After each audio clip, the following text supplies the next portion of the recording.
งั้นเรามาถามความรู้สึกเขาก่อนดีกว่าว่าวันนี้เป็นวันไฟนอลแล้วเริ่มจากทีมสีน้ำเงินก่อนแล้วกัน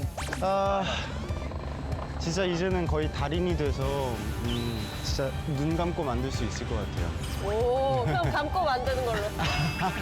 เมื่อกี้พี่ไทยบอกว่าแบบรอบเนี้ยเขาทำจนแบบเชี่ยวชาญแล้วแบบตอนนี้แบบหลับตาคงทำได้แล้ว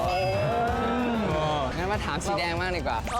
저는 일단 마지막 날이라서 좀 많이 더 긴장되는 것 같고 또 90분 동안 해야 된다고 생각하니까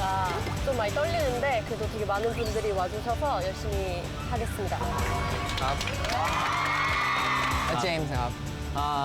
รอบสุดท้ายแล้วเนาะก็สีแดง ใช่ เราจะเอาจริงแล้วครับผมหลังจากที่ทั้งรายการมาเนี่ยเรา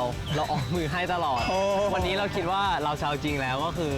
เรายอมแพ้ไปหลายเกมแล้วฮะเกมนี้เรา ยอมแพ้เลยแพ้จริงเหรอะครับยอมแพ้เลยแพ้จริงเหรอะครับอันนี้ถามดูเฉยๆ ยอมแพ้เฉยวันนี้เราจะมาโชว์ของจริงให้ดูว่าของจริงเขาเล่นกันยังไงครับผม